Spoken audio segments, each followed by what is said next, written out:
Yo, what's going on, everybody? This is Brendan back again with another video, and please excuse my voice. I sound a little raspy today. I have a little bit of a cold, but that's not going to stop me from making this video. This is the Lumix S9, brand new camera that just got released by Lumix. And for those of you that are active followers of this channel, you know that I am a really big Panasonic fan. Specifically, my Panasonic S1H that I shot on for almost 5 years was my workhorse, bread and butter camera, and I loved that thing, and I couldn't stop bragging about it every time I made a video where it featured. Now, I don't have a lot of brand loyalty to any specific brand out there. I've shot with Sony, which is what is being filmed with right now. I've shot on Panasonic, I've shot on Canon, I've shot on Blackmagic. I've owned a Red Scarlet W for 4 years.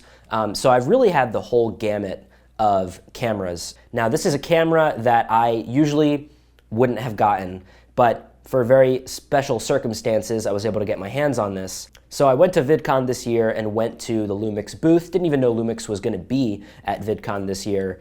Popped over at their booth, and they were having a, I guess you'd call it a raffle, a prize competition type thing, where you jump in a phone booth that blows up with air, a bunch of little confetti pieces, and whoever caught the gold confetti piece won a Lumix S9. And I was one of the lucky winners. So why would I say that this is not a camera I would typically get my hands on or that I would typically purchase? This camera is very specifically made for a certain demographic, which I really am not. Even though I'm a YouTuber technically, I have this YouTube channel, I do review videos and things like that, and filmmaking and photography content. This camera is specifically for, I would say, the YouTube creators who do a lot of vlogging, who do a lot of travel where they're out and about with their camera, filming like this towards themselves. And obviously I'm doing that right now, but kind of in my office, in my little studio space with controlled lighting and that kind of thing. So this is geared towards people who want really fast turnaround times, who don't really want to think very hard about getting a good image, but they can still get a great image. And one of the big features of this that I'm actually very excited about and that I did some testing on is their new Live LUT feature that pairs with the Lumix Lab app on your phone. So you can download the Lumix Lab app, go through all of Lumix's LUTs that they have in the app, and you can transfer those LUTs straight from your phone into the camera. And then using the camera with this little LUT button that's on the back, you can turn on those LUTs, switch through all the LUTs that are loaded into the camera, and it will actively show you those LUTs on the screen and bake those into the final image with video and with photo seamlessly. So this camera takes incredible quality JPEGs straight out of camera with whatever color profile you have, the LUT baked right in, and same with the video. So no more color grading for people who are trying to do fast turnaround times and still have a cool look to their image. You can just bake that right into camera, and that's really awesome. So it really streamlines your workflow. And I've tested it out a bit, and I got a lot of really great photos and a couple of really great videos as well to highlight the quality of this camera and really what you can get out of it.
So what's really nice about this compared to what most other vloggers are using is that it is a 4K full frame sensor, 24 megapixel photos, so you get really high resolution and large sensor size for the very small form factor, which is great. However, the thing that sucks is if you want to shoot higher frame rates like 60p, it's going to crop in on the sensor, so it's only Super 35 sized sensor when you crop in for 60p. And also, the biggest thing for me, the biggest drawback is the fact that you are locked into 15-minute record times as your maximum record time. And depending on the settings that you're at, it actually goes down all the way to 10-minute record time. So you have to start and stop every 10 minutes or every 15 minutes, which to me is a little bit of a deal breaker. For videos like this where I'm sitting down in front of a camera and just talking and talking and knowing I'm going to cut it down later, I just leave the camera rolling for 30, 40 minutes at a time, and I know I'm going to cut that down to a 10 or 15-minute video. So for my workflow, that's not great for this. I guess if you're vlogging, if you're holding the camera and recording it for 30 seconds to talk to the camera and turning it off, and that's the type of workflow you have, then it's not really a big deal. And that's why it makes sense why this camera is built for that type of demographic. A couple little quirks are that it doesn't have an electronic viewfinder. Again, taking away some features to make it a little bit more accessible and a little bit cheaper and more affordable for certain creators who wouldn't need that anyways. So if you're vlogging, if you're flipping the screen back on yourself, you're never going to use the viewfinder anyways. And although it takes really high quality pictures, if you're out and about taking photos with this, it's not really geared towards a professional photographer who's going to want to have their eye up to the camera. So I'm assuming that's why they took that feature out. Another feature that is sorely missed in this is the fact that it doesn't have a headphone jack. It has a jack here on the side for plugging in a microphone, so you can have a shotgun microphone or a wireless lav receiver up on the top, and you can plug that into the camera, but then you can't monitor it while you're actually recording with headphones. So you have levels that you can look at the levels and make sure the levels are good, but you can't monitor it in camera, which is a shame, but the levels kind of help get you by. And again, for someone who's vlogging, they're not going to be wearing headphones while they're recording themselves anyway. And so again, removing features to make the camera more affordable and kind of make it more bare bones for just the features that you'd need if you are a creator, vlogger, a self-made camera person, filming yourself, that kind of thing. So it has all the things that you need and has incredible video quality and image quality while also removing all of the things that you will never use. So in that sense, it's kind of nice. I think there's a lot of cameras these days that are trying to be a jack of all trades, that are trying to feature, have every single feature. And this is finally a camera that isn't trying to be everything. It's just trying to be exactly who it's for, which is pretty cool.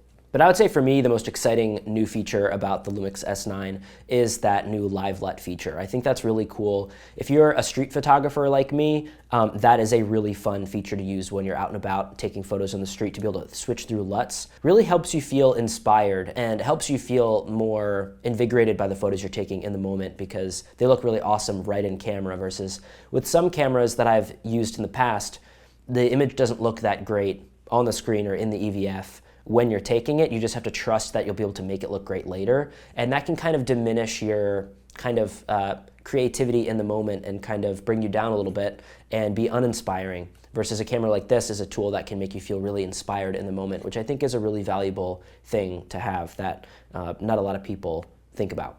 And one of my other favorite features about this camera that I was really impressed by and wasn't expecting is how good the image stabilization is in camera. When I was walking around, just hand-holding the camera like this on this tiny little body with almost no grip at all, just holding the camera like this, walking around, the image stabilization was so smooth it felt like the camera was on a gimbal. I'll show you some examples right now of a couple of clips that I did where I was at a walking pace, not trying to do anything in particular to keep the camera very steady besides just holding it like this, and I got really, really great results. So again, that's a really awesome feature to have for creators, and it's just really cool in a camera like this to not have to have a gimbal or anything in order to get super smooth cinematic footage. So really great for that. Yeah, that's basically it. I'm trying to think if there's anything else. So yeah, I think I'll leave the review at that. These were just my kind of first impressions.